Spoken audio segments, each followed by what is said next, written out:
The first link is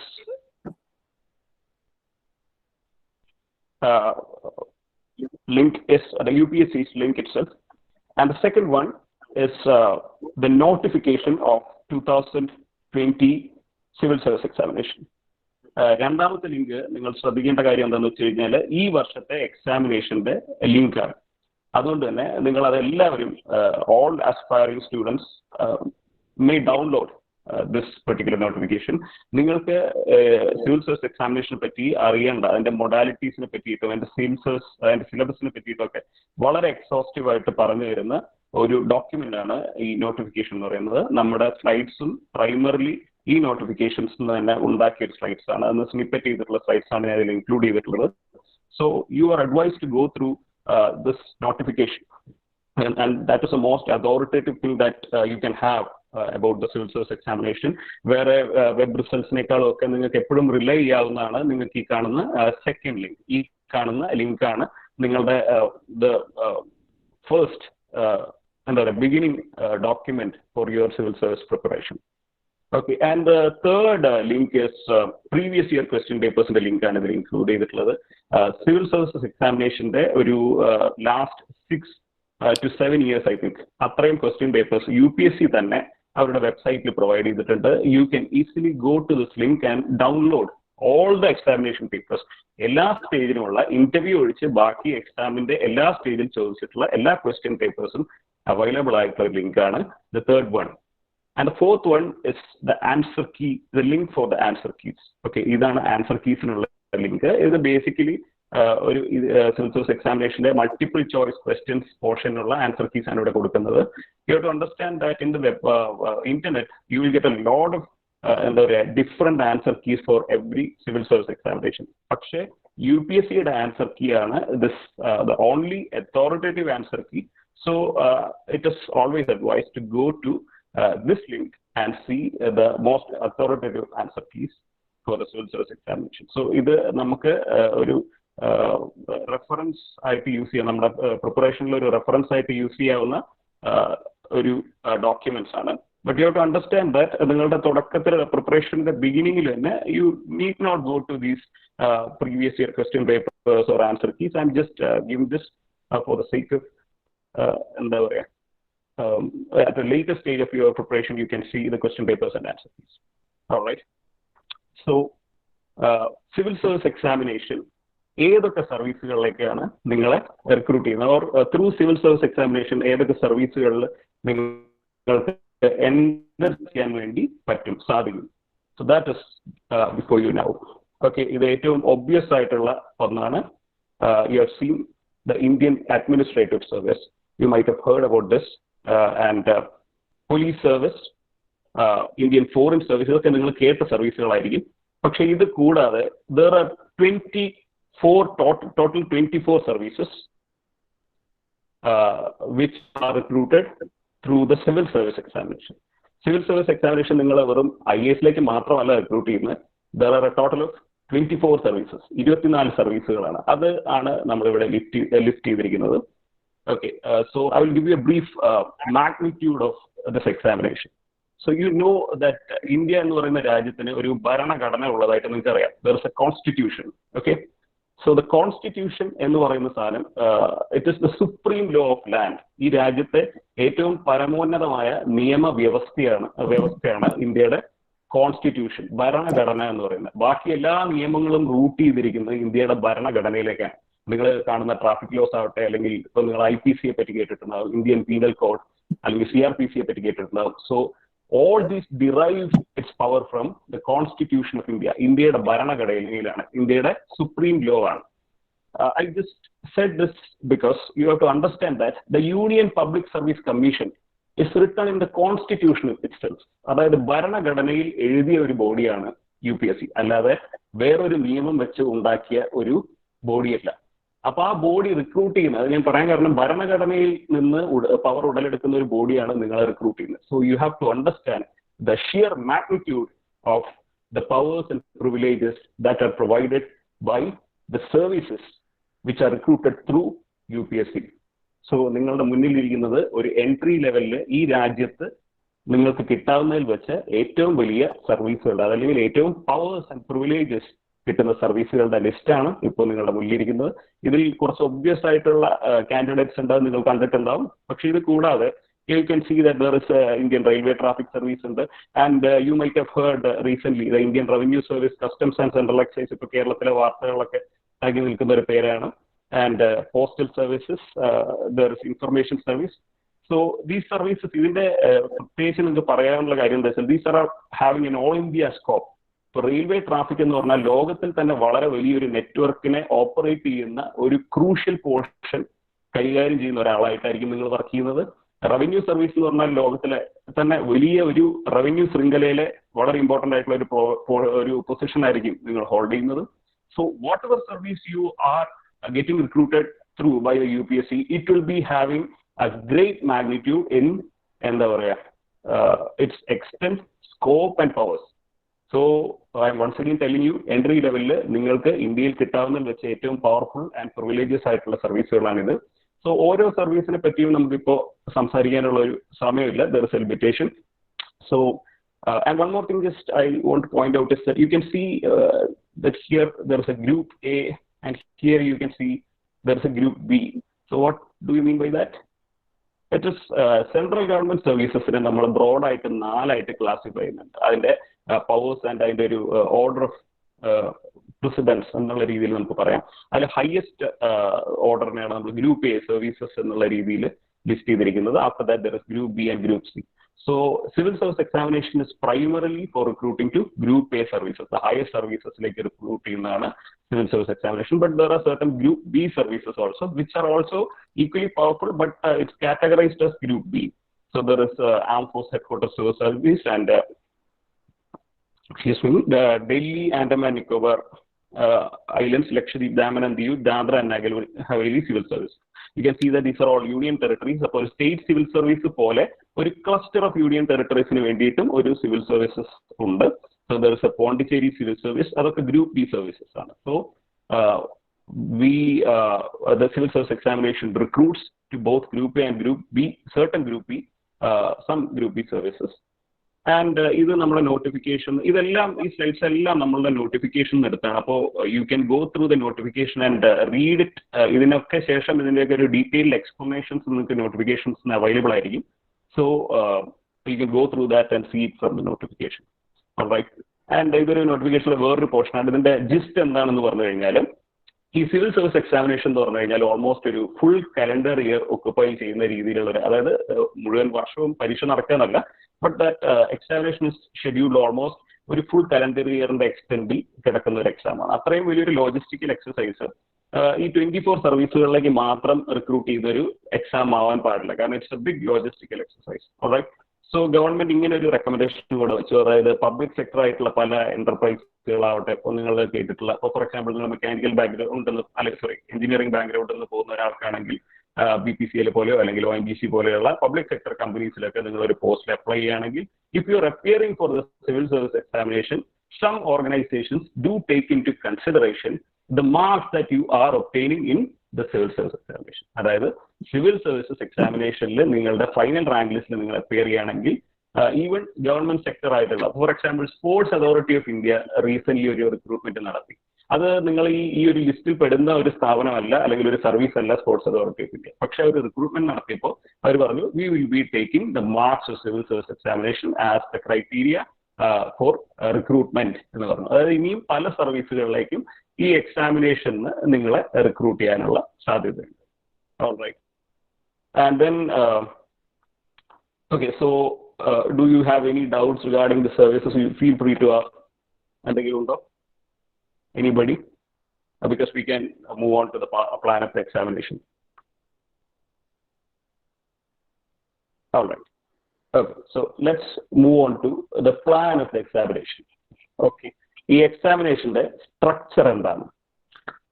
See, civil service examination the notification there are 2 stages of examination but for all practical purposes we can consider it as a 3-stage examination. All right. There is a preliminary examination, then there is a main examination, and then there is an interview. All right. Preliminary examination എന്ന് പറയുന്നത് ഒരു first stage അല്ലെങ്കിൽ ഒരു elimination stage എന്ന് പറയുന്ന ഒരു multiple choice question. അത് നമുക്ക് ലേറ്റസ്റ്റ് സ്റ്റേജിൽ അതിനെപ്പറ്റി ഡീറ്റെയിൽ ആയിട്ട് പറയാം. But it is the first stage of examination where you are asked to attend a multiple choice question examination, and afterwards, other screening test item the first stage. The second stage is the major or the main stage of the exam. That's why it is called the main examination. And then afterwards, those who are qualifying will go to a interview or a personality test. അങ്ങനെ ഒരു 3 സ്റ്റേജിലാണ് ഈ examination നടക്കുന്നത്. All right. So what is the age limit of the examination? ഏത് age വിൻഡോയിലാണ് നിങ്ങൾക്ക് ഈ പരീക്ഷ എഴുതാനായിട്ട് സാധിക്കുന്നത്? All right.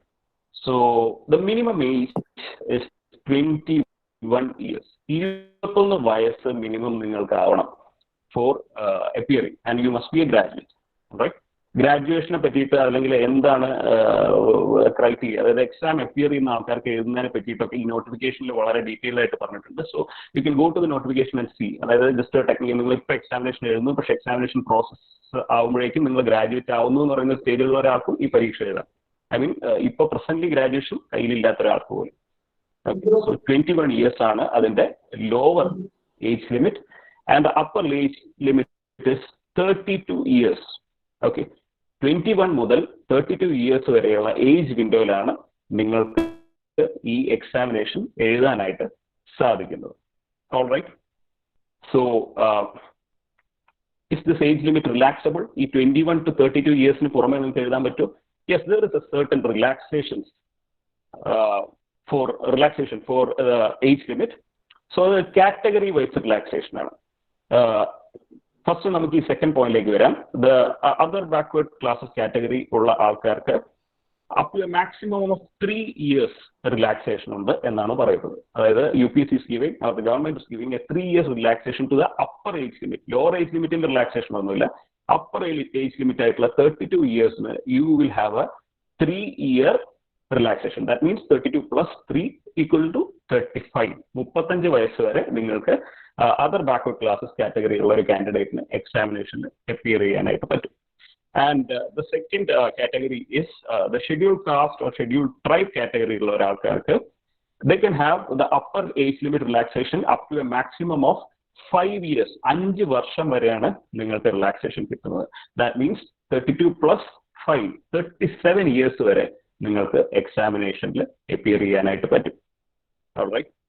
Then number of attempts. Okay, എത്ര തവണ നിങ്ങൾക്ക് സിവിൽ സർവീസസ് എക്സാമിനേഷൻ എഴുതാനായിട്ട് സാധിക്കും? Okay, there is permitted, the maximum permitted attempts are 6.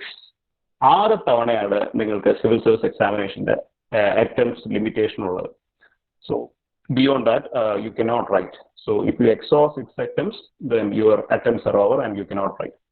അപ്പോൾ ഈ ഏജ് വിൻഡോയിൽ 21 to 32 yearsൽ നിങ്ങൾക്ക് മാക്സിമം ആയിട്ട് എഴുതാൻ പറ്റുന്നത് 6 തവണയാണ്. ഓൾറൈറ്റ്, ഇനി ഇതിന് റിലാക്സേഷൻ ഉണ്ടോ?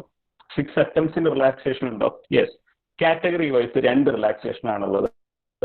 നമുക്ക് അത് ഇതിലേക്ക് വരാം. We can see that the other backward classes കാറ്റഗറിയുള്ള ആൾക്കാർക്ക് the total number of attempts will be 9. അതായത് 6 plus 3 ടോട്ടൽ 9 attempts ആയിരിക്കും ഉണ്ടാവുക. Okay, next we can move to the scheduled caste and scheduled tribe candidates. What will be the maximum number of attempts? Okay, there is no restriction in the number of attempts. Scheduled caste and scheduled tribe candidates tribes category ulla oru candidate aanengil there is no restriction on the number of attempts. നിങ്ങൾക്ക് എത്ര attempts വേണമെങ്കിൽ ചെയ്യാം, provided നിങ്ങളുടെ age വിൻഡോയിൽ നിങ്ങൾ qualified ആയിരിക്കണം. അങ്ങനെയാണെങ്കിൽ നിങ്ങൾക്ക് അറ്റംപ്റ്റ് ചെയ്യാൻ വേണ്ടി പറ്റും. And then attemptsന് വേറൊരു റിലാക്സേഷൻ ഉള്ളത് are for the persons with the benchmark disability. അവർക്കും 9 attempts ഉണ്ടെന്നാണ് പറയുന്നത്. Here you can see, yes, eligible for 9 attempts. 9 attemptsന് eligibility ഉണ്ട്. ഓക്കെ, ഇനി ഈ രണ്ട് വാക്കിൽ ഞാൻ ചെറിയൊരു കാര്യം കൂടെ പറയാം. ഈ നോട്ടിഫിക്കേഷനിൽ ഫർദർ മെനി മോർ റിലാക്സേഷനെ പറ്റി പറയുന്നുണ്ട്. ഫോർ എക്സാമ്പിൾ സർവീസ് പേഴ്സണലിനുള്ള റിലാക്സേഷനെ പറ്റി പറയുന്നുണ്ട്. അങ്ങനെ കുറച്ചധികം റിലാക്സേഷൻ ഇവിടെ പറയുന്നുണ്ട്. അത് നിങ്ങൾക്ക് അറിയണമെങ്കിൽ നിങ്ങൾ ആ നോട്ടിഫിക്കേഷൻ എന്നത്, കാരണം അതിൽ കുറച്ചുകൂടെ വലിയൊരു ഡോക്യുമെന്റ് ആണ് അത്. സോ കുറെ മൊഡാലിറ്റീസിനെ പറ്റി പറയുന്ന ഒരു ഡോക്യുമെന്റ് ആണ്. ദിസ് വിൽ ബി നമുക്ക് അല്ലെങ്കിൽ നിങ്ങളെ പോലെ ഒരു ഗ്രാജുവേഷൻ പഠിക്കുന്ന കുട്ടികൾക്ക് മനസ്സിലാവാനുള്ള ആ സ്കോപ്പിലുള്ള എല്ലാം നമ്മളുടെ ഈ രണ്ട് അറ്റംപ്റ്റ്സ് നമുക്ക് മനസ്സിലാക്കാം. ഈ രണ്ട് മൊഡാലിറ്റീസ് ആണുള്ളത്. ഏജ് ലിമിറ്റിന് ഇത്രയും റൈഡേഴ്സ് ആണുള്ളത്, number of attempts. Okay, any doubt in these portions? Please ask. Shall we move on? Okay. Then നിങ്ങൾ കോളേജിൽ പഠിക്കുമ്പോൾ നിങ്ങൾക്ക് ഉണ്ടാകുന്ന ഒരു ഡൗട്ടാണ്, നമുക്ക് വെറുതെ ഒന്ന് അപ്ലൈ ചെയ്ത് നോക്കിയാലോ എന്ന് ഒരു സംശയം വരും. സോ അതിൽ നിങ്ങളുടെ അറ്റംപ്റ്റ് പോകുമോ എന്നുള്ളൊരു ഡൗട്ട് നിങ്ങൾക്ക് ഉണ്ടാവും. അതുകൊണ്ടാണ് ഞാൻ ഈ സ്ലൈഡ് ഇവിടെ ഇൻക്ലൂഡ് ചെയ്തിട്ടുള്ളത്. സോ എപ്പോഴാണ് നിങ്ങളുടെ ഒരു അറ്റംപ്റ്റ് കൗണ്ട് ചെയ്യുന്നത്? നിങ്ങൾ ഒരു എക്സാമിനേഷൻ അപ്ലൈ ചെയ്തിട്ട് ആ എക്സാമിനേഷൻ പോയില്ലെങ്കിൽ you won't lose an attempt. So നിങ്ങൾക്ക് വെറുതെ ഒന്ന് അപ്ലൈ ചെയ്യാൻ താല്പര്യം ഉണ്ടെങ്കിൽ there is no harm in doing that. നിങ്ങളോട് 200 rupees പേ ചെയ്യാൻ വേണ്ടി പറയും. അതുമാത്രമേ അതിലൊരു ഹാം ഉള്ളൂ. If you are not appearing for the examination it will not be counted as an attempt.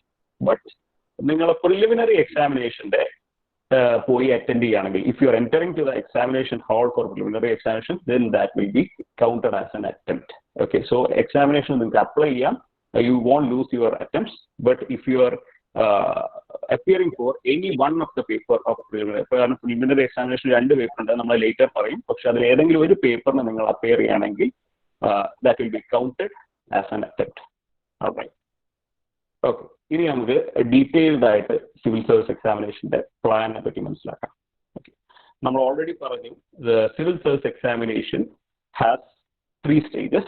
The first one is a preliminary examination. Okay, and the second one is a main examination which consists of a written part and then an interview. അതാണ് നമ്മുടെ 3 stages. All right. So അതിനാദ്യം UPC പറയുന്നത് എന്താണെന്ന് പറഞ്ഞു കഴിഞ്ഞാൽ the preliminary examination is only a screening test. Screening test എന്ന് പറഞ്ഞാൽ basically ഇതൊരു എലിമിനേഷൻ പ്രോസസ്സാണ്. അതായത് റഫ്ലി ഒരു വർഷം ഏതാണ്ട് 5-നും 10 ലക്ഷത്തിനും ഇടയ്ക്കുള്ള 5 lakhs to 10 lakhs അതിന്റെ ഇടയിലുള്ള ആസ്പിറൻസ് ആണ് പൊതുവെ. അതൊരു എക്സാക്ട് സ്റ്റാറ്റിസ്റ്റിക്സ് അല്ല, ഇയർ ബൈ ഇയർ അത് വാരി ചെയ്തുകൊണ്ടിരിക്കും, year two year. So generally this much candidates are applying for the civil service examination every year. All right. So അത്രയും ആൾക്കാരെ നമുക്ക് മെയിൻസ് എക്സാമിനേഷനിലേക്ക് അഡ്മിറ്റ് ചെയ്യാൻ വേണ്ടി പറ്റില്ല. So there should be a screening process. That's why the UPSC has included a preliminary examination. Okay, so that is basically a screening process where the top 12,000 to 13,000 candidates will be allowed to write the main examination.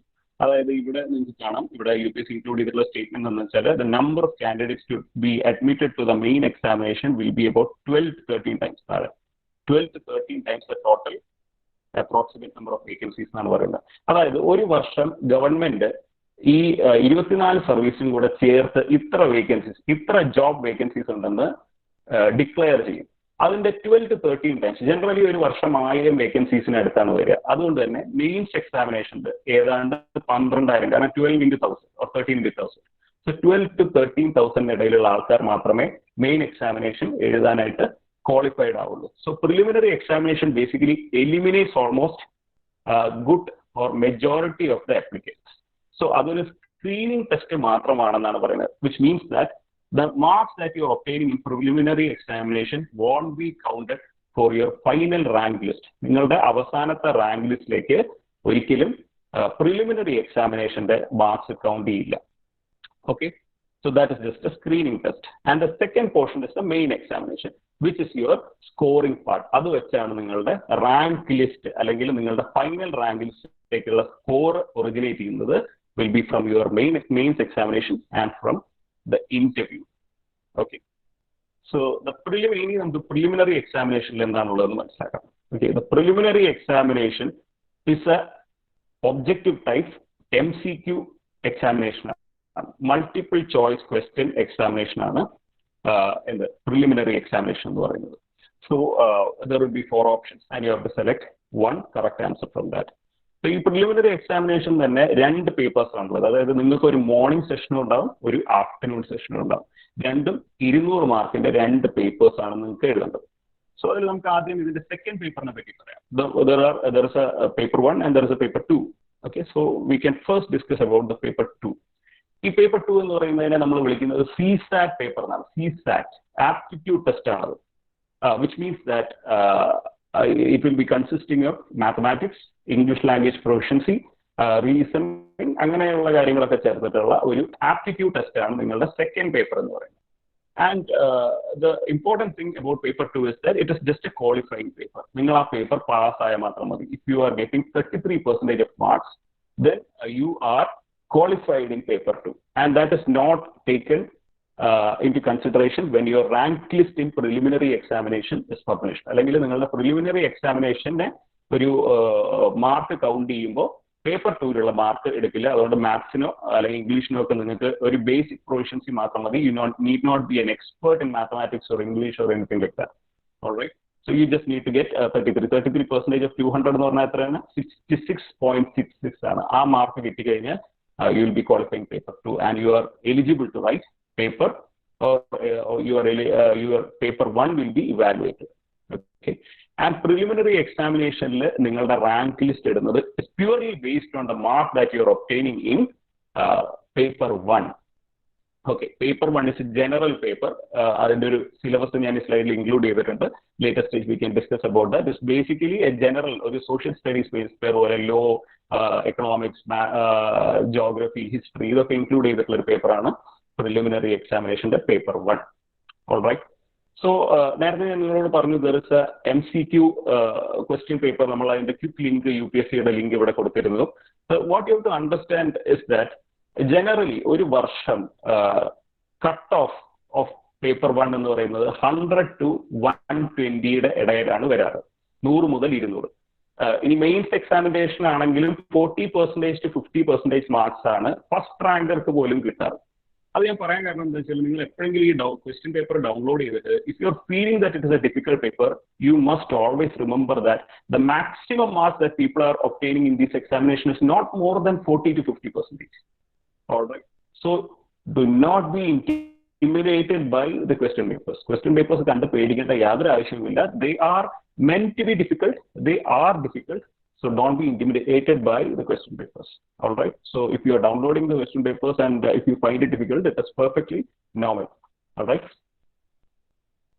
Then we will move on to the scheme of the main examination. Okay. Preliminary examination, but if anybody has any doubt, you can ask. Examination പറ്റി എന്തെങ്കിലും ഈ പറഞ്ഞതിൽ എന്തെങ്കിലും doubts ഉണ്ടോ? Shall we move on? Sir, yes. Sir, yes, preliminary examination negative marks undo sir? Yes, there is negative marks aanu. Ningala both paper will have negative scoring. Well, hello. Is it clear? Yes sir, yes sir. Thank you sir. Yes, other negative marks ulla examination aanu. Okay. Any other doubts till now?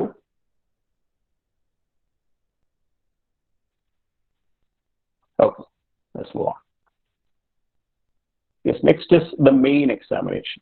Okay, mains examination എന്ന് പറഞ്ഞു കഴിഞ്ഞാൽ it is the major scoring അല്ലെങ്കിൽ ഒരു scores count ചെയ്യുമ്പോൾ ഏറ്റവും considerable score നിങ്ങൾക്ക് provide ചെയ്യുന്നതാണ് major, because the other portion is interview which is a relatively lesser proportion of marks നിങ്ങൾക്ക് contribute ചെയ്യുന്ന ഒന്നാണ്. So your written examination is your main part. That's why it is called a main examination. Okay, so main examination എന്ന് പറയുന്നത് ഒരു subjective examination ആണ്. Subjective examination means you have to take a pen and you have to write the answer. Okay, not mark, it's not an MCQ type paper, and there are a total of 9 papers which you have to write. Okay, you can see that there are 2 categorizations. On the qualifying papers ennu kana, papers to be counted for merit ennu kana. So 9 papers have 2 qualifying papers. You can see that there is a paper A and paper B. Then you have 7 more papers. So first we will talk about this qualifying papers. Endana qualifying papers nu parnal? Basically, primarily an administrator in India should have a proficiency in a basic proficiency in English language. Therefore, English is a qualifying paper. Minimum marks വാങ്ങി qualify ചെയ്തിരിക്കണം. There is a total marks is 300 you need only both. That means that 75 marks കിട്ടിയാൽ മതി നിങ്ങൾക്ക് ഇംഗ്ലീഷും ഒരു Indian second പേപ്പറിലേക്ക് നമുക്ക് പോവാം. ഇംഗ്ലീഷ് പാസ്സാകാൻ നിങ്ങൾക്ക് 75 മാർക്സ് കിട്ടിയാൽ. Okay, then what is paper A? Paper A പറഞ്ഞിരിക്കുന്നത് one of the Indian language ആണ്. അതായത് if you want to be an administrator in India, you should not be just be proficient in English, you should also be proficient in at least one Indian language. One Indian language എന്ന് പറഞ്ഞു കഴിഞ്ഞാൽ അത് ഇന്ത്യയുടെ ഭരണഘടനയിലുള്ള 8th ഷെഡ്യൂളിൽ കുറെ languages എഴുതിയിട്ടുണ്ട്. ഇന്ത്യയിലുള്ള languages ആയിട്ട് എഴുതിയിട്ടുണ്ട്. സോ അതിൽ ഏതെങ്കിലും ഒന്ന്, മലയാളത്തിൽ നിങ്ങൾക്ക് പരീക്ഷ എഴുതാം, ഹിന്ദിയിൽ പരീക്ഷ എഴുതാം, തമിഴിൽ പരീക്ഷ എഴുതാം. That you can choose any one Indian language. All right. So both of these are qualifying papers. ഇതിലും നിങ്ങൾക്ക് 75 marks കിട്ടിയാൽ you will be qualified. That means that this marks won't be counted anywhere because നിങ്ങൾ നല്ല മലയാളം അറിയുന്ന ഒരാളായതുകൊണ്ട് നിങ്ങൾക്ക് ഇപ്പോൾ 300 marks കിട്ടിയാലും നിങ്ങളുടെ ഫൈനൽ റാങ്ക് ലിസ്റ്റിൽ അത് കൂട്ടില്ല. You will only be qualified. Okay. So you need only to be qualified. ഇതിൽ ജനറലി ആർക്കും ഈ പേപ്പേഴ്സിൽ ഒരു ഫെയിലിയർ ഉണ്ടാവാറില്ല. Generally everybody can clear these papers. Okay. Then papers to be counted for merit, which means that നിങ്ങളുടെ final rank ലിസ്റ്റിന് വേണ്ടിയുള്ള marks provide ചെയ്യുന്ന papers ആണ് ഇവിടെ കാണുന്ന papers. Okay, so the first one is an essay paper. Paper 1 എന്ന് പറയുന്നത് essay ആണ്. So the name is self-explanatory ആണ്. You have to write an essay. Not just an essay, 2 essays ആണ് നിങ്ങൾക്ക് ഇതിൽ എഴുതേണ്ടത്. അതായത് ഒരു essay paper 250 മാർക്സ് ഉള്ള ഒരു essay പേപ്പറിൽ നിങ്ങൾക്ക് 2 എസ്സേകൾ എഴുതേണ്ടതായിട്ട് വരും. ഈച്ച് 1250 വേർഡ്സിൽ എക്സീഡ് ചെയ്യാതെ നിങ്ങൾക്ക് ഓരോ എസ്സേ എഴുതാം. ടോട്ടൽ 2500 വേർഡ്സ് ആണ്. 2 questions, 2 questions ആണ് നിങ്ങൾക്ക് ഈ എസ്സേ പേപ്പറിൽ ഉണ്ടാവുക. And each question will have 4 choices.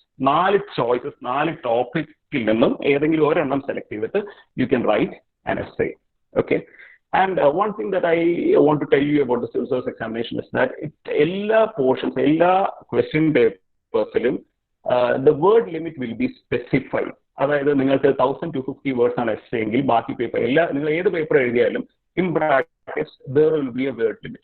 അതിന്റെ ആൻസർ പേപ്പർ നിങ്ങൾ ഗൂഗിൾ സെർച്ച് ചെയ്ത് കഴിഞ്ഞാൽ നിങ്ങൾക്ക് കാണാം the mode അല്ലെങ്കിൽ the format of answer paper. The question will be printed in the answer paper itself and you will be given a limited space for writing the examination. അതായത് നിങ്ങൾക്ക് നമ്മൾ സാധാരണ exam എഴുതുന്ന പോലെ നമ്പർ ഇട്ടിട്ട് ഒരു question number ഇട്ടിട്ട് അതിന് നേരെ അതിന്റെ ആൻസർ എഴുതാൻ പറ്റില്ല.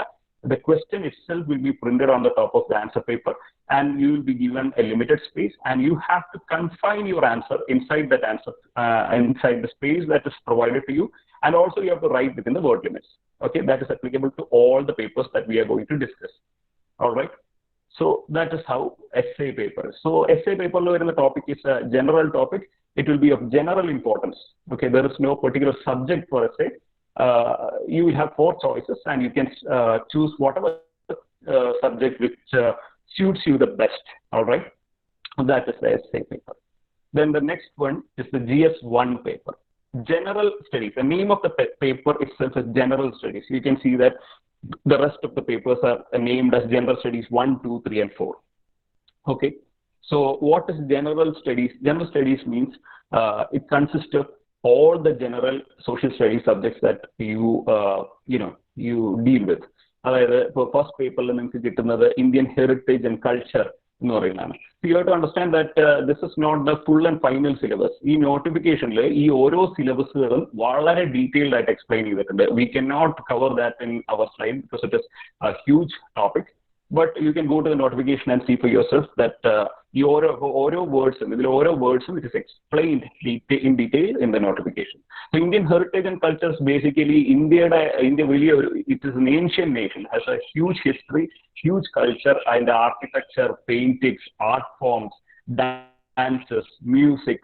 ഇതൊക്കെയാണ് ഈ ഇന്ത്യൻ ഹെറിറ്റേജ് ആൻഡ് കൾച്ചർ എന്നുള്ളതാണ് ഉദ്ദേശിക്കുന്നത്. And what we mean by history is just a small word but the scope of history is so huge. Because ഇന്ത്യക്ക് ഒരു സ്റ്റോൺ ഏജ് അല്ലെങ്കിൽ ഒരു ഹരപ്പ മൊഹൻജദാരോ മുതൽ അതിനുശേഷം ഈവൻ ബിഫോർ ദാറ്റ് അതിനുശേഷം ഒരു ഫ്രീഡം, ഒരു കൊളോണിയൽ ടൈംസ് ഉണ്ടായിട്ടുണ്ട്, അതിനുശേഷം ഒരു ഫ്രീഡം സ്ട്രഗിൾ ഉണ്ട്, അതിനുശേഷം ഒരു പോസ്റ്റ് ഇൻഡിപെൻഡൻസ് ഹിസ്റ്ററി ഉണ്ട്. So it is a very big topic which you can see.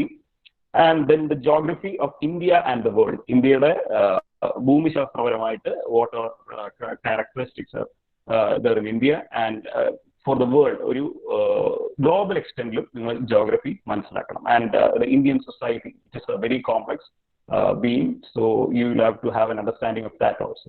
So that is the topic for paper 1, General Studies 1. And then there is General Studies 2, which is governance constitution. Governance constitution like the legal system in the country. So you are not intended to study all the laws in the country, but basically the constitution.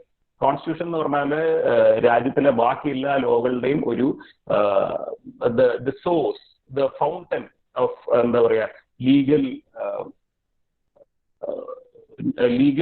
origin ഒരു foundation ആണ് ഈ constitution എന്ന് പറയുന്നത്. So you have to study the constitution in an extensive manner, and then you will have to study some other laws also. അതാണ് ഇന്ത്യയുടെ polity എന്നൊക്കെ പറയുന്നത്. Then you can see that there is an international relations topic there. So international relations is basically ലോകത്തിൽ തന്നെ വളരെ ഒരു world സ്റ്റേജിൽ fourth ഫ്രണ്ടിൽ നിൽക്കുന്ന ഒരു കൺട്രിയാണ് India. So India has a very complex interaction with the world, many country-wise interaction and the global stage, the UN polar organizational interaction, and there are a lot more organizations where India is a part. So you have to study the interaction of India with the world and also the world relations. That means that India just relations and the world il mothathil endu sambhavikkunnu. What is the relation between different important countries in the world, like China, US il endu sambhavikkunnu. അല്ലെങ്കിൽ അങ്ങനെ different ആയിട്ടുള്ള ആംഗിൾസിൽ international relation global സ്കെയിലിൽ എങ്ങനെ unfold ചെയ്യുന്നു എന്നുള്ളത് നിങ്ങൾ ഈ പേപ്പറിൽ പഠിക്കേണ്ടതായിട്ട് വരും. Then GS3. What is GS3? GS3 is where you have the topics like disaster management, environment, security, technology, economic development. See, we can come to this topic, disaster management. നമ്മളിപ്പോൾ ഈ കൊറോണ എന്ന് പറയുന്ന ഒരു ഇഷ്യൂ വേൾഡിൽ മൊത്തം ചർച്ച ചെയ്തുകൊണ്ടിരിക്കുമ്പോൾ ഇപ്പോൾ കേരളത്തിൽ നിങ്ങൾക്ക് കാണാം all the updates are given in the page of district collector. Okay, district collector ആണ് ഡിസാസ്റ്റർ മാനേജ്മെന്റ് അതോറിറ്റിയുടെ ഹെഡ് ആയിട്ടിരിക്കുന്നത് ഒരു ഡിസ്ട്രിക്റ്റിൽ. ആ ഡിസ്ട്രിക്റ്റിന്റെ കംപ്ലീറ്റ് മൊഡാലിറ്റീസും ഹാൻഡിൽ ചെയ്യുന്നത് ആ ഓഫീസറാണ്. So the person who is aspiring to come to a service like that should have an understanding of disaster management. കേരളത്തിൽ floods ഉണ്ടായി. Who is organizing the the rescue missions, or the whole activity of that district is being handled by an officer. So the paper or the examination through which he is entering the service will test his basic understanding in disaster management, environmental studies, security. ഒരു IPS സർവീസിലേക്ക് aspire ചെയ്യുന്ന ഒരാളാണെങ്കിൽ you should have some understanding about the security of the country. അങ്ങനത്തെ കാര്യങ്ങളെ പറ്റിയുള്ള നിങ്ങളുടെ knowledge test ചെയ്യാനാണ് GS3 paper 3 ഇരിക്കുന്നത്. Then till now any doubts before moving to paper 4? എന്തെങ്കിലും ഡൗട്ട്സ് ഉണ്ടോ ഈ പേപ്പറുകളെ പറ്റിയിട്ട് ഇതുവരെ പറഞ്ഞതിനെ പറ്റി? Please ask. Shall we move on to paper 4? Sir. Okay, paper 4. Sir. Yes, please. ഇതെല്ലാം essay questions ആണോ? No, ഈ essay എന്ന് പറയുന്ന പേപ്പറിൽ മാത്രമാണ് you are asked to write a big answer like 1000 to 50 words. Rest of the പേപ്പറിൽ നിങ്ങൾക്ക് വരുന്നത് എങ്ങനെയാണെന്ന് വെച്ചാൽ it will be questions in each question you have to write an answer not exceeding 250 words. 200 to 250 words ആണ് നിങ്ങൾക്ക് ഒരു question വരുന്നത്. I think 20 questions ആണെന്ന് തോന്നുന്നു ടോട്ടൽ വരുന്നത് ഒരു ക്വസ്റ്റ്യൻ പേപ്പറിൽ. They are not essay papers because you have many subjects in one paper. So from each subject, one or two questions will come. For heritage and culture, ഈ ഒരു paper 250 marks ഉള്ള paper ആണെങ്കിൽ there will be say 20 questions ഉണ്ടെങ്കിൽ you will get some questions from history and culture, heritage and culture, some from history, some from geography, like that. They are not essay questions. Okay, sir. Is it clear? Yes, sir. Okay. Any other questions? Shall we move on to GS4? Okay. GS4-ൽ നിങ്ങൾക്ക് topic ആയിട്ട് കാണുന്നത് you can see ethics, integrity and aptitude. See, administrative reforms commission കേരളത്തിന്റെ context നിങ്ങൾ ചിലപ്പോൾ കേട്ട് കാണാം. Former chief minister ആയിട്ടുള്ള VS അച്യുതാനന്ദനാണ് കേരളത്തിന്റെ ARCയുടെ ചെയർമാൻ ആയിട്ട് ഇരിക്കുന്നത്. ജസ്റ്റ് ലൈക്ക് ദാറ്റ് ഇന്ത്യക്കും ഒരു അഡ്മിനിസ്ട്രേറ്റീവ് റിഫോംസ് കമ്മീഷൻ ഉണ്ട്. അപ്പൊ അവര് ഒരു പ്രപ്പോസൽ പറഞ്ഞു, അതായത് ഇന്ത്യയിൽ കറപ്ഷൻ വല്ലാതെ കൂടി വരുന്നത്, അങ്ങനെ പല കാര്യങ്ങളും പറഞ്ഞപ്പോൾ Indian അഡ്മിനിസ്ട്രേറ്റേഴ്സിന് there is a lack of ethics എന്നുള്ള ഒരു കോൺസെപ്റ്റ്, അല്ലെങ്കിൽ എത്തിക്സ് എന്ന് പറയുന്നതും കൂടെ അറിയുന്ന ആൾക്കാർ മാത്രം, അല്ലെങ്കിൽ എത്തിക്കലായിട്ടുള്ള വാല്യൂസ് അപ്ഹോൾഡ് ചെയ്യുന്ന ആൾക്കാരും കൂടെ ആയിരിക്കണം അഡ്മിനിസ്ട്രേഷനിൽ ഇരിക്കുന്ന ആൾക്കാർ എന്നുള്ള ഒരു പ്രൊപ്പോസൽ ഈ അഡ്മിനിസ്ട്രേറ്റീവ് റിഫോംസ് കമ്മീഷൻ മുന്നോട്ട് വെക്കുകയും അതുകൊണ്ട് തന്നെ സിവിൽ സർവീസ് എക്സാമിനേഷനിൽ ഇത്തരത്തിലൊരു പേപ്പറൂടെ ഇൻക്ലൂഡ് ചെയ്യണമെന്നൊരു ഒരു പ്രൊപ്പോസൽ വെച്ച്. Because the people who are aspiring for the service should not only be having a theoretical understanding of the subjects, but they should also be having an ethical paper. But that is also, so ഈ പേപ്പറിൽ നിങ്ങളോട് case studies പോലെയുള്ള questions ആണ് ചോദിക്കുക, where you are you will be on a situation where you will be asked to write a analysis of the situation. What will you do in that situation? What all principles are നിങ്ങളുടെ conscience എന്താണ് പറയുന്നത്, അല്ലെങ്കിൽ നിങ്ങൾ എന്തൊക്കെ പ്രിൻസിപ്പിളിന്റെ ബേസിസിലാണ് നിങ്ങളുടെ ജഡ്ജ്മെന്റിൽ നിങ്ങൾ എത്തുന്നത്, അങ്ങനെ നിങ്ങളുടെ ആൻസർ ജസ്റ്റിഫൈ ചെയ്യാൻ പറയുന്ന ഒരു പേപ്പറാണ് GS paper 4. All right. Then there is an optional subject. You can see that there are two papers, paper 1, paper 2 എന്ന് പറഞ്ഞിട്ട് നിങ്ങൾക്ക് ഓപ്ഷൻ സബ്ജക്റ്റിൽ കാണാം. But it is a single subject. ഒരു സബ്ജക്റ്റ് ആണ് നിങ്ങൾ പഠിക്കേണ്ടതായിട്ടുള്ളത്, and you will have 2 papers in that subject. So that is an important part, because a total of 500 marks ആണ് നമ്മൾ option subject paper എഴുതുന്നത്, and the total marks of the written examination will be 1750.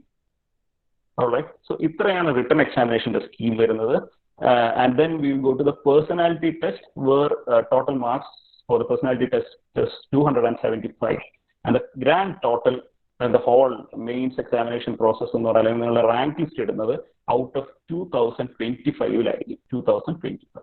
That is the grand total. All right. And once again I am telling you, first ranker ku idinte 40% marks to 50% marks aanu oru varsham kittava. So it is a difficult paper. So നിങ്ങൾ എപ്പോൾ question paper നോക്കുമ്പോഴും take that into consideration. Okay. So we will have to move a little bit fast now because time is a bit limited. So these are the optional subjects for me. നമ്മൾ നേരത്തെ പറഞ്ഞു there is an optional subject which you have to choose. Okay. This is not a fixed paper. You can choose from any of these subjects. See, these are the subject lists from which you can choose. All right. So ഇതിൽ നിങ്ങൾ മനസ്സിലാക്കേണ്ട ഒരു കാര്യം എന്താണെന്ന് വെച്ച് കഴിഞ്ഞാൽ, you need not be a graduate in any of the subject to choose this examination. അതായത് നിങ്ങൾക്ക് for a person from B.Tech background, you can even choose medical science. There is no limitation per se. അല്ലെങ്കിൽ നിങ്ങൾക്ക് അങ്ങനെ യാതൊരു ഒരു qualified ആവണമെന്നില്ല നിങ്ങൾ any of this subject. You have to be a graduate in some stream, okay, and you can choose any stream you want. Okay, you can see that there are certain engineering subjects. The core engineering subjects like electrical engineering, civil engineering, and mechanical engineering is in the subject list. You can even write an examination in that. And coming to this, you can also see that there is a portion like literature of any one of the following languages, which means that other than these subjects, you can choose these subjects also. അതായത് ഈ languages, അതായത് ഇത് ഇന്ത്യയിലുള്ള languages ആണ്, ഇതിൽ ഏതെങ്കിലും ഒരു subject നിങ്ങൾക്ക് നിങ്ങളുടെ ഓപ്ഷണൽ സബ്ജക്റ്റ് ആയിട്ട് ചൂസ് ചെയ്യാം. So you should not confuse this with your qualifying paper. This is not your qualifying paper. This is your optional paper. That means that if you choose Malayalam as your optional paper, നിങ്ങൾ Malayalam language ആണ് പഠിക്കേണ്ടത്. അതായത് നിങ്ങളുടെ qualifying paper പോലെ വളരെ simple ആയിട്ടൊരു paper ആയിരിക്കില്ല. It will be A post graduate level examination in Malayalam. നിങ്ങൾ മലയാളം പഠിച്ചിട്ട് നിങ്ങൾക്ക് മലയാളത്തിൽ എഴുതാം, ഹിന്ദിയിൽ നിങ്ങൾക്ക് ഓപ്ഷൻ സബ്ജക്റ്റ് ആയിട്ട് നിങ്ങൾക്ക് ചൂസ് ചെയ്യാം. ഓൾറൈറ്റ്. നിങ്ങൾക്ക് ഓരോ വർഷവും നിങ്ങൾക്ക് വേണമെങ്കിൽ ഓപ്ഷൻ ചേഞ്ച് ചെയ്യാം. It's not a fixed thing that once you have chosen an optional you have to stick to it for your whole exam. No, if you want to change your option subject in your next, if you want to change, you can change. And interview test ne patti generally parayunna endaanu parnu kanyal, it is saying that it is being the commission says that interview test is not intended to check the general knowledge of the candidates, which has already been tested through their written papers. So the interview is primarily aiming at evaluating the social traits, interest in current affairs, mental calibre, ഇങ്ങനെയുള്ള കാര്യങ്ങൾ assess ചെയ്യുക. അതായത് നിങ്ങളോട് വളരെ സബ്ജക്റ്റീവായിട്ട് who is the president of അങ്ങനെയുള്ള ഒരു ചോദ്യം വരുന്ന സംഗതിയല്ല interview test. Interview test is basically something that evaluates how you behave in a situation or how you reply to you will be provocated, അല്ലെങ്കിൽ നിങ്ങളോട് വളരെ ടഫ് ആയിട്ടുള്ള ഒരു ക്വസ്റ്റ്യൻ ചോദിക്കും. Even if you are not able to answer, the way you respond to that question really matters. So interview test is not something where you are നിങ്ങളോട് വളരെ general knowledge GK quiz പോലെയുള്ള സംഗതി അല്ല interview test. That is where your personality is analyzed. Okay. Then we can sort of move on to a question answer session now. Like doubt we have few more slides where I will quickly skim through because our time is a bit short now. Okay. ഇതാണ് നമ്മുടെ preliminary എക്സാമിനേഷന്റെ ഒരു syllabus എന്ന് പറയുന്നത്. I have already told you it's A general paper. Current affairs, history, geography, economics, polity, social development, poverty, India specific ആയിട്ടുള്ള പല കാര്യങ്ങളുണ്ട്, inclusion, പിന്നെ environment, ecology, അങ്ങനെ എല്ലാ ജനറൽ പോർഷൻസ് വരുന്ന ഒരു എക്സാമിനേഷനാണ് നമ്മുടെ പ്രിലിമിനറി എക്സാമിനേഷൻ എന്ന് പറയുന്നത്. ദെൻ അതിലെ പേപ്പർ 1 ആണ് ഇപ്പോൾ നമ്മൾ പറഞ്ഞത്. പേപ്പർ 2 എന്ന് പറഞ്ഞു കഴിഞ്ഞാൽ it's A general aptitude test, both 2 hours morning session and afternoon session. Then I have included a basic book list. See, one thing that I have to emphasize, നിങ്ങളോട് ആദ്യമായിട്ട് എനിക്ക് പറയാനുള്ളത് എന്താ വെച്ചാൽ, if you R someone who just want to have a ഒരു opening അല്ലെങ്കിൽ ഒരു beginning preparation വേണമെങ്കിൽ you should not go to a big book and start your preparation, because most people do that mistake. Generally, civil services examination പറ്റി നിങ്ങൾ ഏത് ട്രെയിനറോട് പോയി ചോദിച്ചാലും the first book list will be NCERT from 6th standard to 12th standard. So people will normally be in an impression that the 6th standard textbook is something which is very trivial or വളരെ എന്താ പറയാ ഒരു it would not be suiting a man who is 22 or 23 years old. But it's not like that.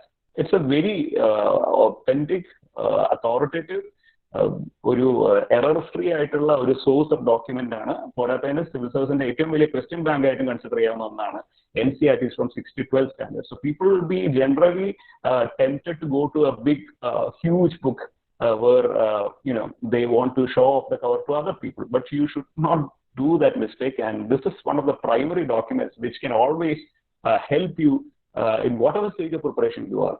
Like even to your interview test, NCERT is one of the must-read books for the civil service examination. From 6th to 12th standard, you can somehow limit the topics to the syllabus, and you can see it's almost the NCERTs in the science and അതായത് നമ്മുടെ physics, chemistry, maths ഒഴിച്ച് നിർത്തിയാൽ ബാക്കിയെല്ലാം ഒരുവിധം NCERTs and languages ഒഴിച്ച് നിർത്തിയാൽ ബാക്കിയെല്ലാം NCERTയിൽ പഠിക്കേണ്ടതായിട്ടുള്ളതാണ് 6th to 12th standard. Okay, and see, I have included certain book covers. ഈ കവേഴ്സ് ആയിട്ട് ഞാൻ നെയിംസ് ആയിട്ട് ഇൻക്ലൂഡ് ചെയ്യാതെ ഈ ബുക്ക് കവേഴ്സ് ആയിട്ട് ഇൻക്ലൂഡ് ചെയ്ത് എന്തിനാന്ന് വെച്ച് കഴിഞ്ഞാൽ, if you want to buy it online, you can quickly identify the books through its covers, because the names will be a bit similar for many other books. So ഇതിൽ നിങ്ങൾക്ക് മനസ്സിലാക്കാവുന്ന ഒന്നാണ് India after Gandhi എന്ന് പറയുന്ന ബുക്കാണ്. This is not something that you can use for your examination or scoring, because this is just for a context creation. നിങ്ങൾക്ക് ഈ രാജ്യത്തിനെ പറ്റി, ഈ രാജ്യം സ്വാതന്ത്ര്യം കിട്ടിയതിനു ശേഷം ഇപ്പോൾ നമ്മൾ ഇരിക്കുന്ന അവസ്ഥ വരെ എത്തിയതിനെ പറ്റി ഏറ്റവും ഡീറ്റെയിൽഡ് ആയിട്ട് ഒരു നോവൽ പോലെ പറഞ്ഞു തരുന്ന ഒരു ബുക്കാണ് ഇന്ത്യ ആഫ്റ്റർ ഗാന്ധി എന്ന് പറയുന്ന book. It's written by Ramchandra Guha. Okay, it's a huge book, but generally വലിയ ഫോണ്ട് ഒക്കെ ആയിട്ട് വളരെ ഈസിലി റീഡബിൾ ആയിട്ടുള്ള നിങ്ങൾക്ക് ഒരു കോണ്ടെക്സ്റ്റ് ക്രിയേഷന് വളരെ നല്ലൊരു ബുക്കായിരിക്കും India after Gandhi. And then India struggle for independence എന്ന് പറയുന്ന പുസ്തകം ഇന്ത്യയുടെ സ്വാതന്ത്ര്യ സമരത്തെ പറ്റിയിട്ടും ആ ഇൻഡിപെൻഡൻസ് മൂവ്മെന്റിലെ ഡിഫറെന്റ് സ്റ്റേജസിനെ പറ്റിയൊക്കെ വളരെ ഡീറ്റെയിൽഡ് ആയിട്ട് ഓൾമോസ്റ്റ് ഒരു ടെക്സ്റ്റ് ബുക്ക് പോലെ അല്ലെങ്കിൽ വളരെ റിലീജിയസ് ആയിട്ട് നമ്മൾ സിവിൽ സർവീസ് പ്രിപ്പറേഷൻ വായിക്കുന്ന ഒരു പുസ്തകമാണ്. This is purely a text book, brief history of modern India. ഈ പുസ്തകങ്ങൾ ഞാനിവിടെ മെയിൻലി ഹിസ്റ്ററിയാണ് കൊടുത്തിട്ടുള്ളത്, because for someone who does not have a coaching or orientation, നിങ്ങൾക്ക് സ്വന്തമായിട്ട് പഠിക്കാൻ ഈസിലി പഠിച്ച് തുടങ്ങാവുന്ന ഒരു ടോപ്പിക്കാണ് ഹിസ്റ്ററി എന്ന് പറയുന്നത്. ദാറ്റ്സ് വൈ നമ്മൾ ഈ ബുക്കുകളെല്ലാം ഹിസ്റ്ററി ബുക്സ് ആണ്. Then foreign policy of India is almost history of ഇന്ത്യയുടെ ഫോറിൻ പോളിസിയുടെ ഹിസ്റ്ററിയാണ്. അത് India China, India Pakistan, India Russia, അങ്ങനെ ഓരോരോ ഇന്ത്യ US എന്നുള്ള രീതിയിൽ ഇന്ത്യയും വേൾഡ് സ്റ്റേജുമായിട്ടുള്ള ഇന്ററാക്ഷൻസ് പറയുന്ന ഒരു ബുക്കാണ് ഈ ഫോറിൻ പോളിസി ഓഫ് ഇന്ത്യ എന്ന് പറയുന്ന ഈ പുസ്തകം. Indian arts and culture generally deals ചെയ്തിട്ടുണ്ട്. ഈ കവർ പേജിൽ കാണുന്ന പോലെ ഡാൻസ്, ആർക്കിടെക്ചർ, അങ്ങനെയുള്ള കാര്യങ്ങളൊക്കെ ഡീൽ ചെയ്യുന്ന ഒരു ബുക്കാണിത്. Then this is a basic geography book, and this is a basic environment book. And Manorama year book നമ്മൾ ഒരു കേരളത്തിൽ മാത്രം യൂസ് ചെയ്യുന്ന ഒരു ബുക്കല്ല. You have to understand that it is used in ഒരു അതിൻ്റെ ഒരു എക്സ്റ്റെൻഡ് ഒരു ഓൾ ഇന്ത്യ ലെവലിലാണ്. ഓക്കെ, പല ഇന്ത്യയിൽ മൊത്തം ആസ്പിറൻസ് വാങ്ങുന്ന ഒരു ബുക്കാണ് മനോരമ ഇയർ ബുക്ക്. അതുകൂടാതെ ഇന്ത്യ ഇയർ ബുക്ക് എന്ന് പറയുന്നത് ഗവൺമെന്റ് തന്നെ ഇറക്കുന്ന, സെൻട്രൽ ഗവൺമെന്റ് ഇറക്കുന്ന ഇയർ ബുക്ക് ഉണ്ട്. ബട്ട് ദാറ്റ്സ് എ ബിറ്റ് ഒരു ഡ്രൈ ബുക്കാണ്. It's a bit difficult to read. Manorama year book is a bit easy. And this book is a basic book, but it is not a quick read book. ഇത് നിങ്ങൾക്ക് ഒരു beginner സ്റ്റേജിൽ അത്ര എളുപ്പത്തിൽ വായിക്കുന്ന ഒരു ബുക്ക് അല്ല, because it is a legal kind of a book, അതായത് ഒരു ലീഗൽ ടോപ്പിക് ആണ്. സോ ഇന്ത്യൻ പൊളിറ്റി ഞാൻ ബേസിക് ബുക്ക് ആയതുകൊണ്ട് മാത്രം ഇൻക്ലൂഡ് ചെയ്തതാണ്. It is better not to try it in the first stage of your preparation. Okay, so we can sum sort of wind, and it will be better if you may ask some questions rather than. Sir, അപ്പൊ ഇതിന്റെ preparation ഒക്കെ എങ്ങനെയായിരിക്കും ചെയ്യേണ്ടത്? കേട്ടില്ല sir. ഇതിന്റെ UPSC preparation എങ്ങനെയാണ് ചെയ്യേണ്ടത്? Preparation എന്ന് പറഞ്ഞാൽ ഞാൻ നിങ്ങളെ ക്വസ്റ്റിനെ കുറച്ചുകൂടെ ഒന്ന് മോഡിഫൈ ചെയ്തിട്ട് ഇതിലേക്ക് വരട്ടെ. Do you need coaching for CSE preparation? അതാണോ ക്വസ്റ്റ്യൻ? അല്ല, നമ്മളിപ്പോ തന്നെ പഠിക്കുകയാണ്. അപ്പൊ പഠിക്കുന്ന സമയത്ത് എങ്ങനെയാണ് നമ്മൾ പഠിക്കേണ്ടത്, അതാണ് ഞാൻ ഉദ്ദേശിച്ചത്. ഓക്കെ.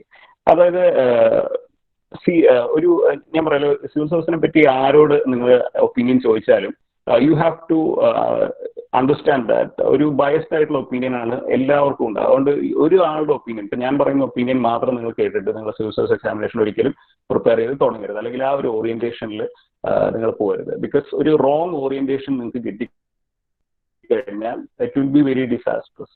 നിങ്ങളൊരു ഒരു വലിയ, അതായത് ഇപ്പോൾ യൂട്യൂബിൽ സിവിൽ സർവീസ് എക്സാമിനേഷനെ പറ്റി ഇതുപോലെ കുറേ ടോക്സ് ഉണ്ട്, കുറേ ആൾക്കാർ ഈ എക്സാമിനേഷനെ പറ്റി പറയുന്നുണ്ട്. അപ്പോൾ നിങ്ങൾ അവരുടെയൊക്കെ ഒപ്പീനിയൻസ് കേൾക്കുക, എന്നിട്ട് വേണം നിങ്ങളുടെ സിവിൽ സർവീസ് എക്സാമിനേഷന്റെ പ്രിപ്പറേഷന്റെ ഓറിയന്റേഷൻ ആദ്യം നിങ്ങൾ സെലക്ട് ചെയ്യാനായിട്ട്. നമുക്ക് ഒരിക്കലും ഒരു 1 hour സെഷനോ ഉണ്ടോ, അല്ലെങ്കിൽ ഒരു വളരെ ക്വിക്കായിട്ട് നമുക്ക് സിവിൽ സർവീസ് എക്സാമിനേഷനിലേക്ക് ഓറിയന്റഡ് ആവാൻ ബുദ്ധിമുട്ടാണ്. അപ്പോൾ അതുകൊണ്ട് തന്നെ നിങ്ങൾക്ക് ഒരു ബിഗിനിങ് സ്റ്റേജിൽ നിങ്ങൾക്ക് ഹിസ്റ്ററി പോലുള്ള ടോപ്പിക്സ് ഒക്കെ നിങ്ങൾക്ക് പഠിച്ചു തുടങ്ങാമെങ്കിലും എൻ്റെ വളരെ പേഴ്സണൽ ആയിട്ടുള്ള ഒപ്പീനിയൻ എന്താണെന്ന് വെച്ച് കഴിഞ്ഞാൽ it is A competitive examination.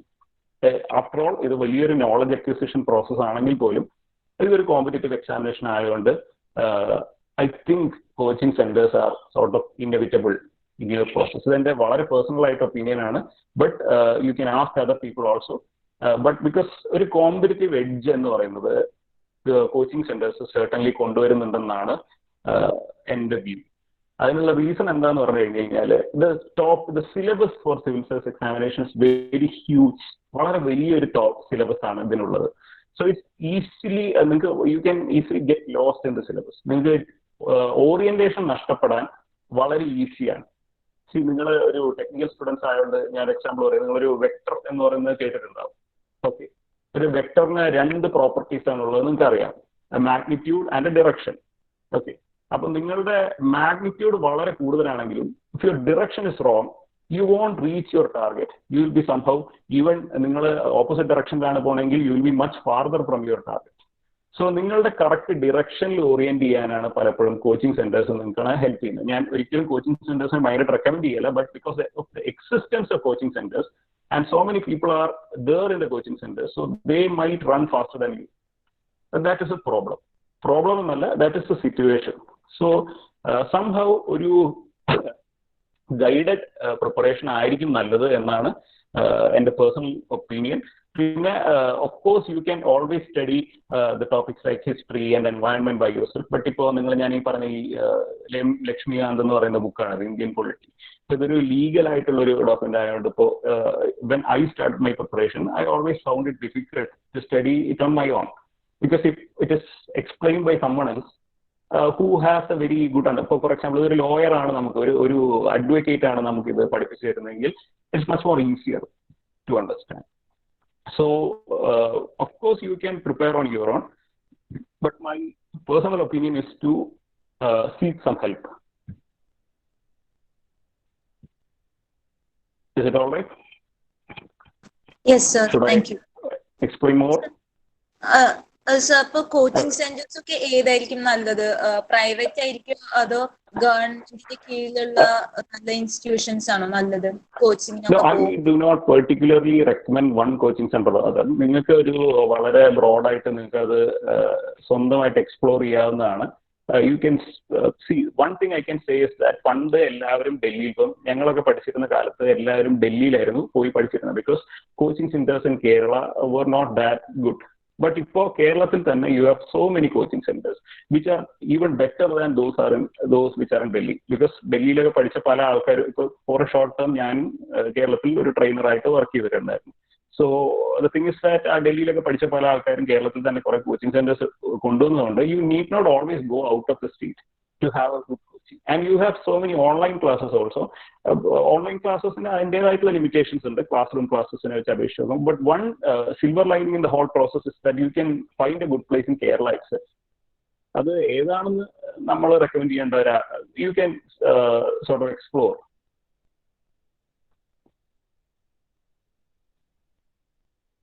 Is it all right? Hello? Yes, sir. Okay. Any other questions? Sir mains എക്സാമിനേഷന് എഴുതാനായിട്ട് നമ്മളിപ്പോ ഒരു എസ്എ പേപ്പർ എഴുതുമ്പോൾ നമുക്ക് 1250 വേർഡ്സിലാണ് എഴുതേണ്ടത്.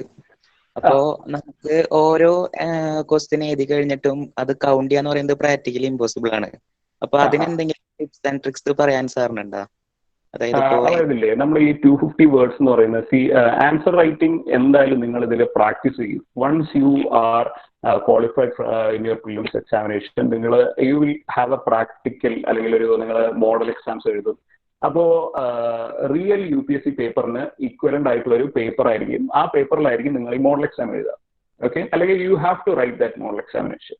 അപ്പോൾ നിങ്ങൾ ആ പേപ്പർ എഴുതുമ്പോൾ അതിനകത്തൊരു സ്പേസ് നമ്മൾ ഓൾറെഡി നേരത്തെ പറഞ്ഞില്ല നമ്മൾ പ്രൊവൈഡ് ചെയ്യുക. അപ്പോൾ ഒരു ലൈനിൽ ജനറലി ഒരു 5 വേർഡ്സ് ഒക്കെയാണ് നമ്മൾ, നോട്ട് മോർ ദാൻ 5 വേർഡ്സ് ആണ് നമ്മൾ എഴുതുക. ജനറലി ആ ഫിക്സ്ഡ് സ്പേസിൽ നമ്മൾ എന്താ ചെയ്യുന്നതെന്ന് വെച്ച് കഴിഞ്ഞാൽ ഒരു ഫിക്സഡ് നമ്പർ ഓഫ് ലൈൻസ് ആണ്. So you have A rough understanding. It's like നമ്മൾ അതിനകത്ത് ഭയങ്കരമായിട്ട് കുത്തി നിറക്കരുത് എന്നേ ഉള്ളൂ. അല്ലെങ്കിൽ വളരെ കുറഞ്ഞായിട്ട് ആ ഫിക്സ്ഡ് സ്പേസിൽ ഒരു ഫിക്സ്ഡ് നമ്പർ ഓഫ് ലൈൻസിൽ ഫിക്സ്ഡ് നമ്പർ ഓഫ് വേർഡ്സ് എഴുതി കഴിഞ്ഞാൽ you will be in the word limit. നമ്മൾ ആ വേർഡ് ലിമിറ്റ് പറയുന്നതിന്റെ അർത്ഥം എന്താണെന്ന് വെച്ച് കഴിഞ്ഞാൽ നമ്മൾ അതിനെ ഭയങ്കരമായിട്ട് ഇങ്ങനെ ചെറിയ അക്ഷരങ്ങളിലൊക്കെ ആക്കി അതിനകത്ത് വല്ലാതെ എഴുതി ചേർക്കാൻ പറ്റില്ല. നമ്മളൊരു ബ്രോഡായിട്ട് നമുക്ക് കാണുമ്പോൾ തന്നെ മനസ്സിലാവും. അത് നിങ്ങൾ വൺസ് ആ ഒരു ആൻസർ പേപ്പർ കണ്ടു കഴിഞ്ഞാൽ നിങ്ങൾ എഴുതി കഴിഞ്ഞാൽ മനസ്സിലാവും. It's not like counting every answer. Is it all right? Yes, sir. Okay.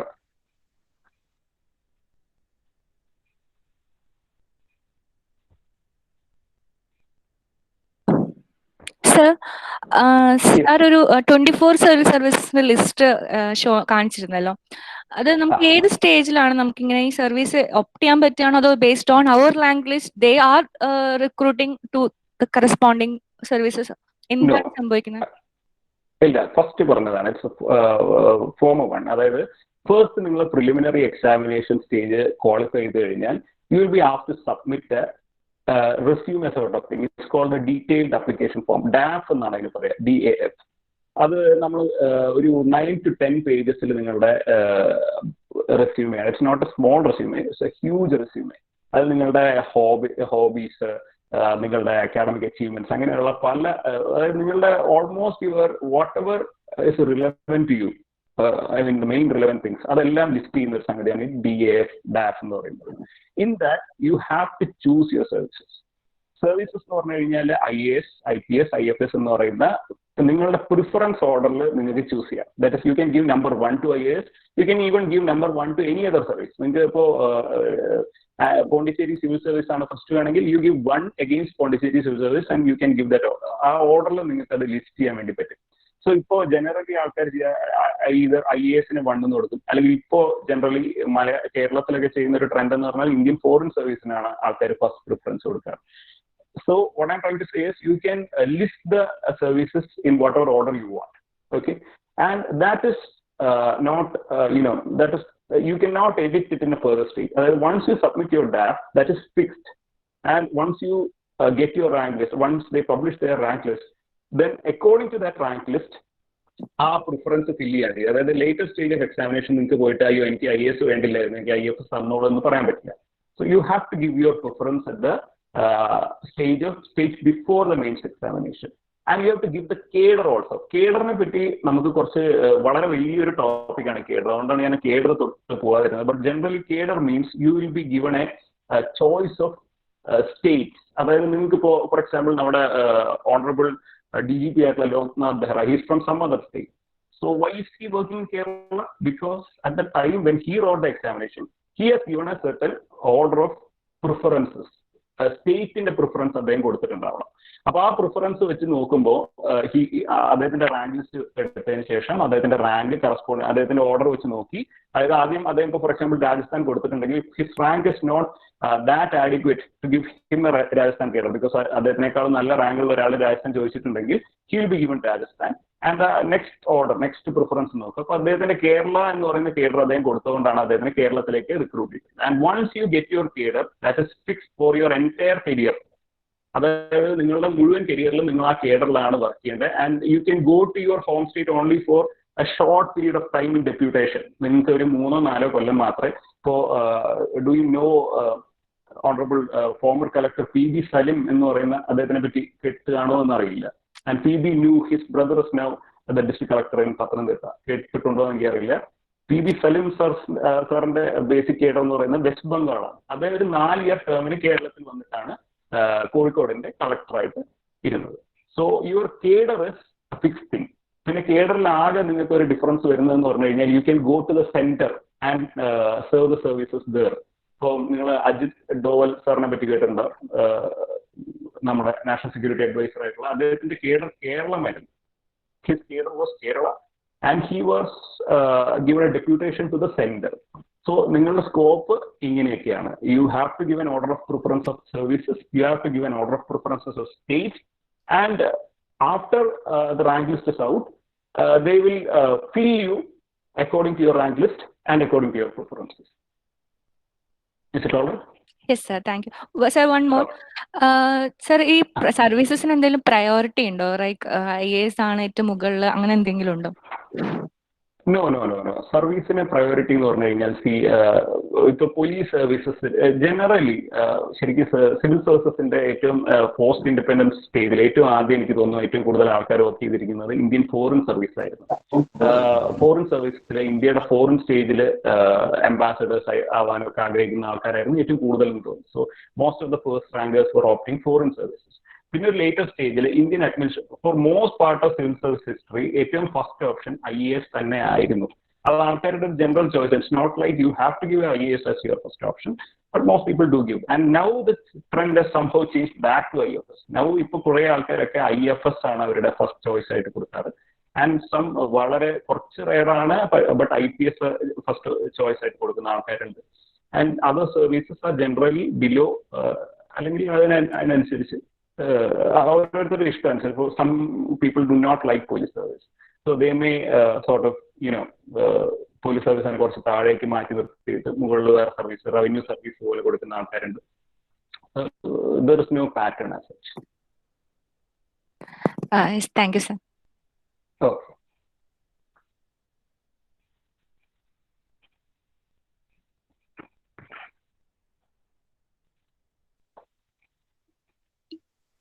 Anything else, please? Sir. Yes. CSE മാത്തമാറ്റിക്സിന് എത്രത്തോളം ഇമ്പോർട്ടൻസ് ഉണ്ട്? മാത്സ് ഇമ്പോർട്ടൻസ് എന്ന് പറഞ്ഞു കഴിഞ്ഞാൽ you should not be very weak in maths. നിങ്ങൾ മാത്സിന് തീരെ ഭയങ്കര ഒരിക്കലും ഒരു എഞ്ചിനീയറിംഗ് ഗ്രാജുവേറ്റിന് ഒരു ബുദ്ധിമുട്ട് വരുന്ന ഒരു പേപ്പർ ആയിരിക്കില്ല maths, unless you choose your optional as mathematics. നിങ്ങൾ മാത്സിനെ ഒരു ഓപ്ഷണൽ ആയിട്ട് എടുത്താൽ you have to have a very good understanding of mathematics. But normally നിങ്ങൾ if you are asking about the difficulty, then it won't be difficult for a person who has graduated from in a B.Tech stream. അതായത് നിങ്ങളുടെ CSAT പേപ്പറിലെ ഒരു portion ആണ് maths എടുക്കുക, and it's only a qualifying paper. So 66.66 out of 200 mark വാങ്ങുന്നതിന് ഉള്ള ഒരു ചെറിയ portion മാത്രമേ മാത്സ് വരുള്ളൂ. So you need not, I don't think a person from a B.Tech background need to worry about maths.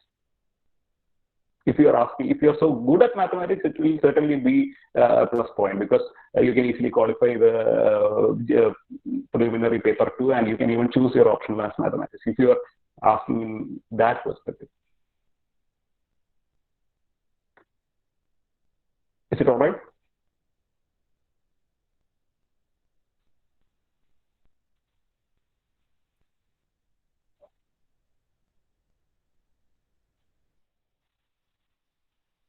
Okay, can you hear me? കേൾക്കാമോ? Any other questions?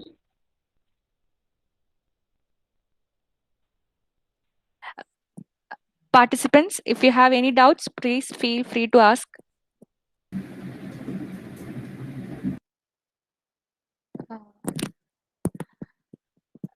If you have any doubts, then we can wind up the session. Over to Olivia.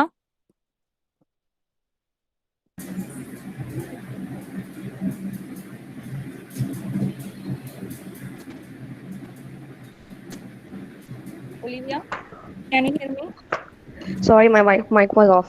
Yeah, Yes. I would like to take this opportunity to thank our chief guest on behalf of all our participants for such an informative and an educational session. So thank you, sir. And Thank you. I also extend my thanks to our respected principal, Reverend Father Jason Paul Mullerikil, for being our strength. And I also thank our beloved HOD, Dr. Jospi Taratil, for his support. And also, not to forget our coordinators of ISTE, Ms. Drisha MK, and the coordinator of ECSA, Mr. Punmani Raja, for organizing this webinar. And last but definitely not the least, I'm grateful to each and every one of you for making this session a grand success. Thank you. And there will be a feedback form linked in the chat box. Please fill them and avail your e-certificates. Thank you. Thank you very much. Thank you. Shall I sign off? Yes, sir, no problem. Thank you. Thank you. Thank you, sir.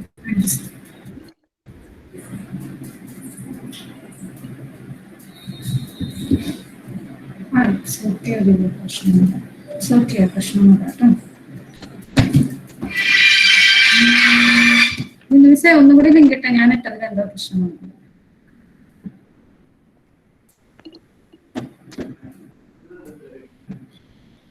All of you, please fill the feedback form, okay?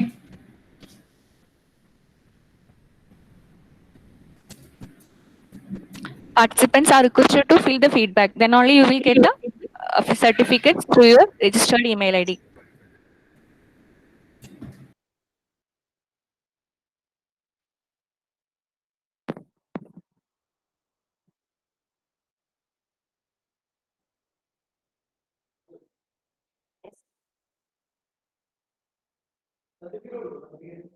Hello? എന്താ sir?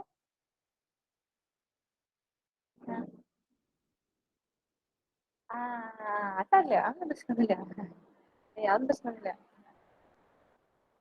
അയ്യോ ഒന്നും പ്രശ്നമില്ല. Feedback രണ്ടുപേരും വന്നിട്ടുള്ളൂ. Miss എന്നോട് പറയാല്ലേ?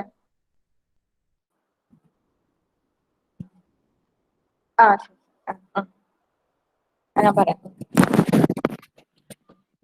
Participants, all are requested to fill the feedback. Then only you will get the certificate through your registered email ID. Please fill up the feedback. The link is available in the chat box.